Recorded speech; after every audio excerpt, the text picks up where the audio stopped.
दोस्तों, शिक्षा जगत से जुड़े कुछ प्रमुख खबरों को डिटेल में देखने जा रहे हैं, अंत तक जरूर जुड़े रहिएगा। नमस्कार दोस्तों, मेरा नाम है नीरज। आप देख रहे हैं कैरियर बिट यूट्यूब चैनल। अगर आप इस चैनल पर पहली बार विजिट करें तो इसको सब्सक्राइब करते हुए बेल आइकन को प्रेस करना ना भूलें।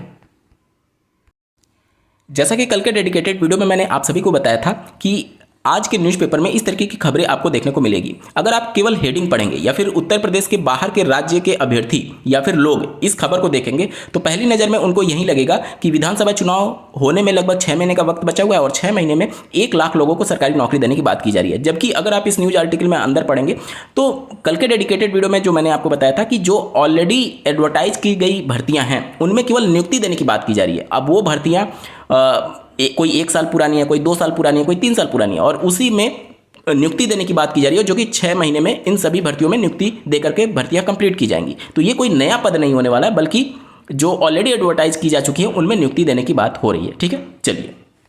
जैसा कि आपको ज्ञात होगा, उत्तर प्रदेश शासन ने जितने भी इन सर्विस टीचर्स हैं उनके लिए विशेष टीटी कंडक्ट कराने के लिए प्रतिबद्धता जाहिर की थी और विशेष सचिव के द्वारा उत्तर प्रदेश शिक्षा सेवा चयन आयोग को एक पत्र लिखा गया था जिसमें विशेष टीटी आयोजित करने के लिए जो कार्य योजना है उसके संदर्भ में प्रस्ताव भेजा जाए। अब यहाँ पर जो कार्य योजना है वो भेज दी गई है शासन के पास। वहाँ से मंजूरी मिलते ही यूपी टेट का नोटिफिकेशन जारी कर दिया जाएगा।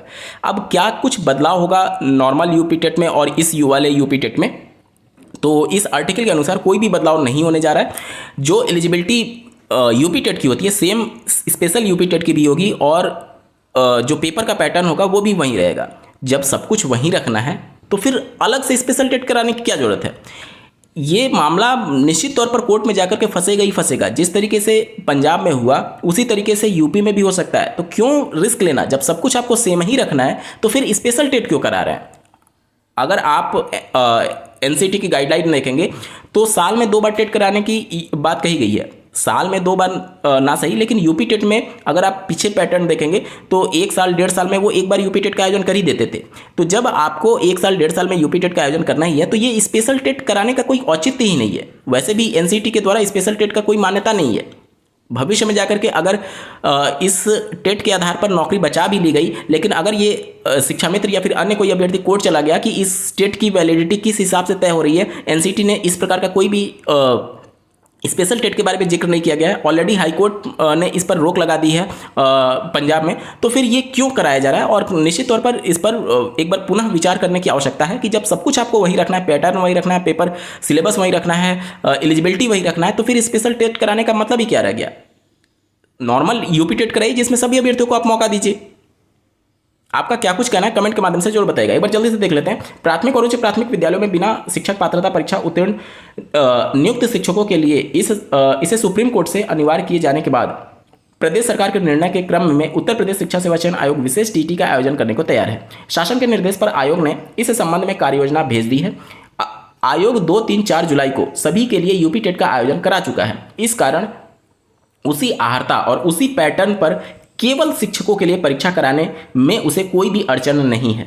आयोजन के लिए जब कहा जाएगा तब प्रक्रिया शुरू कर दिया जाएगा। सुप्रीम कोर्ट ने सितंबर 2025 में एक निर्णय में विद्यालयों में नियुक्त उन सभी शिक्षकों को 2 वर्ष में टीईटी उत्तीर्ण होना अनिवार्य किया था जिनकी सेवा 5 वर्ष से अधिक शेष है। फिर इसी वर्ष मई में अपने निर्णय में टीईटी उत्तीर्ण करने की अवधि 1 वर्ष बढ़ा दी थी और अब 31 अगस्त 2028 तक हर हाल में आपको टेट पास होना अनिवार्य है। तो या तो आप यूपी टेट पास कर लीजिए या तो सी टेट पास कर लीजिए। सी टेट की अगर हम लोग बात करें तो जो 6 सितंबर को होने वाला एग्जाम था वो निरस्त कर दिया गया है और सीबीएसई बोर्ड के द्वारा सी टेट 2026 के लिए पुनः आवेदन के लिए विंडो ओपन कर दिया गया है। अगर आप चूक गए थे, नहीं भर पाए थे या फिर यूपी टेट का पेपर अगर आपका अच्छा नहीं गया तो हर हाल में आप सी टेट जरूर आवेदन कर दीजिएगा, चाहे आप इन सर्विस टीचर हैं या फिर नॉर्मल डीएलएड और बीएड कैंडिडेट हैं और शिक्षक पात्रता परीक्षा क्वालिफाई करना चाहते हैं। ठीक है, जरूर भर दीजिएगा। 8 दिन के लिए विंडो ओपन किया गया। 25 तारीख से 1 सितंबर अंतिम तिथि रहने वाली है। ठीक है, चलिए। सीटेट को लेकर के बहुत सारे लोगों के मन में शंका है कि अगर उन्होंने केवल पहले पेपर 2 के लिए अप्लाई किया था अब वो पेपर 1 के लिए भी अप्लाई करना चाहते हैं तो क्या वो ऐसा कर सकते हैं, या फिर किन्हीं ने केवल पेपर 1 के लिए अप्लाई किया था पेपर 2 के लिए अप्लाई करना चाहते हैं। देखिए, ये सारी चीज़ें आप कर सकते थे, लेकिन किस में, करेक्शन पीरियड में। अभी जो विंडो ओपन किया गया है वो केवल न्यू रजिस्ट्रेशन के लिए ओपन किया गया है। अभी भी ये बात क्लियर नहीं है कि क्या इसके बाद करेक्शन विंडो ओपन किया जाएगा या नहीं। अगर करेक्शन विंडो ओपन किया जाता है तो वो भी एक बड़ा सवाल रहेगा कि अगर पहले जब आवेदन लिया गया उस समय आपने आवेदन किया होगा और उस करेक्शन पीरियड में आपको मौका मिला लेकिन आपने उसमें करेक्शन नहीं किया, लेकिन अब अगर आप करना चाहते हैं तो ये भी एक बड़ा सवाल होगा कि सीबीएसई बोर्ड क्या केवल नए वाले रजिस्ट्रेशन जो कि अब आवेदन लिए जा रहे हैं केवल उसमें करेक्शन का विंडो ओपन करती है या फिर पुराने कैंडिडेट के लिए भी ओपन करती है। ये एक बड़ा सवाल होगा और अभी कोई नहीं बता सकता। ठीक है, तो अगर आपका केवल पेपर 1 हुआ है या फिर पेपर 2 हुआ है या फिर दोनों में आप आवेदन करना चाहते हैं तो देखिए थोड़ा सा अगर आप फाइनेंशियल बर्डन झेल सकते हैं तो नए मोबाइल नंबर और नए ईमेल आईडी के साथ आप नया रजिस्ट्रेशन कर सकते हैं जिसमें आप दोनों पेपर के लिए अप्लाई कर सकते हैं। लेकिन ये रिस्क लेने वाली बात हो जाएगी क्योंकि मान लेते हैं अगर कैंडिडेचर सेम हो गया और उसके वजह से दोनों का आवेदन निरस्त हो जाएगा तो ये सारी चीज़ें बहुत पेच में आप फंस सकते हैं। इस वजह से आप अगर आपका एक पेपर हुआ है तो थोड़ा सा वेट करिए, अगर करेक्शन विंडो ओपन होता है तो आपको मौका मिल सकता है और वो भी संशय रहेगा, 100% मैं नहीं कह सकता हूँ। ठीक है, तो इस तरीके से आपको सोचना होगा। और जहाँ तक बात है अब चूंकि दोबारा से रजिस्ट्रेशन के लिए विंडो ओपन किया गया है तो अब अगला यूपी टेट सीटेट जो होगा वो कब होगा तो देखिए जनरली साल में 2 बार आयोजित किया जाता है, तो हो सकता है कि फरवरी मार्च में आपको फिर से एक बार मौका मिल जाए सीटेट की परीक्षा के लिए। और इस बात के लिए भी गारंटी नहीं कही जा सकती क्योंकि दोबारा से विंडो यहाँ पर ओपन किया गया है 1 हफ्ते के लिए, तो कोई भी चीज़ निश्चित नहीं है। और सीबीएसई बोर्ड अपने इन्फॉर्मेशन बहुत ज़्यादा पब्लिक डोमेन में नहीं रखती है और वहाँ से इन्फॉर्मेशन भी बहुत ज़्यादा निकल करके नहीं आ पाती है, तो इस वजह से अभी 100% श्योरिटी किसी भी बात को लेकर के नहीं कहा जा सकता कि जिन्होंने केवल पेपर 1 के लिए अप्लाई किया था क्या वो पेपर 2 के लिए अप्लाई कर पाएंगे। देखिए करेक्शन विंडो ओपन होता है तब तो अच्छी बात है, लेकिन उसमें भी संशय रहेगा कि क्या केवल नए आवेदन वाले को करेक्शन करने का मौका दिया जा रहा है या फिर पुराने को भी मौका दिया जा रहा है। चलिए बढ़ते हैं अगली खबर की तरफ और अगली खबर है उत्तर प्रदेश में बैक पेपर को लेकर के। जैसा कि आपको ज्ञात होगा जो 4th सेमेस्टर और 2nd सेमेस्टर में बैक लगी थी, 4th सेमेस्टर में बैक की वजह से अगर प्राथमिक स्तर की शिक्षक भर्ती का विज्ञापन जारी हो जाता है तो ऐसे हजारों की संख्या में अभ्यर्थी जो हैं वो शिक्षक भर्ती से बाहर हो जाएंगे। उनकी मांगे ये थी कि केवल एक बैक पेपर की वजह से 8 साल के बाद भर्ती आने की उम्मीद जगी है और अगर ये भर्ती निकल गई तो अब आने वाले 10 साल 15 साल के लिए और वेट करना पड़ जाएगा। इस वजह से इसी भर्ती में हमें मौका देने के लिए आप हमारा बैक पेपर कंडक्ट करा दीजिए।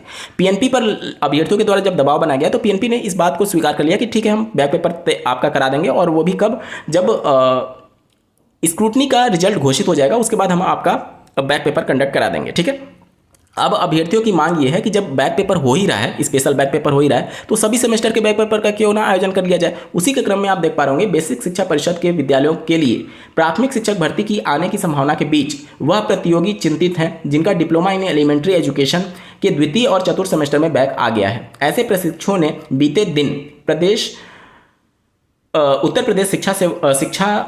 उत्तर प्रदेश परीक्षा नियामक प्राधिकारी कार्यालय पीएनपी के बाहर प्रदर्शन पर जल्द विशेष परीक्षा कराकर परिणाम घोषित करने की मांग की थी ताकि परीक्षा शिक्षक भर्ती आने पर वह आवेदन करने की आवश्यक अर्हता अर्जित कर सके। ऐसे में पीएनपी इन दोनों सेमेस्टरों की परीक्षा में अनुत्तीर्ण प्रशिक्षुओं के साथ साथ अन्य सत्र में बैक पेपर आने वाले प्रशिक्षुओं के लिए भी विशेष बैक पेपर कराने की तैयारी कर रहा है। पीएनपी ने कड़ी निगरानी में सेमेस्टर परीक्षा कराने के साथ मूल्यांकन में भी सतर्कता बरती। मूल्यांकन के लिए अलग अलग विषय की उत्तर पुस्तिकाएं अलग अलग जनपदों में भेजी गईं। इस तरह एक जनपद की उत्तर पुस्तिकाओं का मूल्यांकन कम से कम 3 अलग अलग जिलों में कराया गया।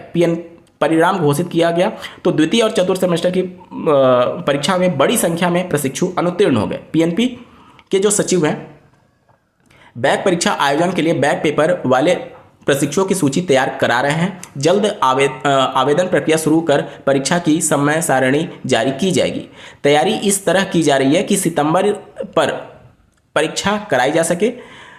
उधर शिक्षक भर्ती के क्रम में बेसिक शिक्षा परिषद की ओर से उत्तर प्रदेश शिक्षा सेवा चयन आयोग को नगर क्षेत्र के 11,508 पदों की रिक्तियों का विवरण ऑनलाइन भेजा जा चुका है। इसके अलावा ग्रामीण क्षेत्र की बड़ी संख्या में शिक्षक भर्ती आने की उम्मीद जताई जा रही है। तो अभ्यर्थियों की लगातार ये मांग है कि उनका भी बैक पेपर कंडक्ट करा करके उनको भी इस शिक्षक भर्ती में सम्मिलित होने का मौका दिया जाए। अगर सितंबर लास्ट में भी ये पेपर कंडक्ट करवा लेते हैं बैक पेपर, तो मान करके चलिए कि कम से कम 1 से 1.5 महीने, अगर बहुत भी तेजी की गई तो 1 से 1.5 महीने तो लग ही जाएगा, क्योंकि अगर नॉर्मल कैंडिडेट का सेमेस्टर एग्जाम होता है तो कम से कम 2.5 से 3 महीने का समय लगता है। तो बहुत भी तेजी की गई तो 1.5 महीने अगर हम लोग समय माने तो सितंबर लास्ट में अगर पेपर होता है तो अक्टूबर और नवंबर मिड तक जाकर के इनका रिजल्ट घोषित होगा। वो भी कब, जब बहुत तेजी दिखाई गई, नवंबर मिड तक। और अगर नवंबर मिड से पहले शिक्षक भर्ती का नोटिफिकेशन जारी हो गया तो ये सभी अभ्यर्थी जो हैं वो उस शिक्षक भर्ती से बाहर हो सकते हैं। तो देखना होगा कि शिक्षक भर्ती की स्थिति परिस्थिति कब बन रही है और उसमें इन अभ्यर्थियों को मौका मिलता है या नहीं।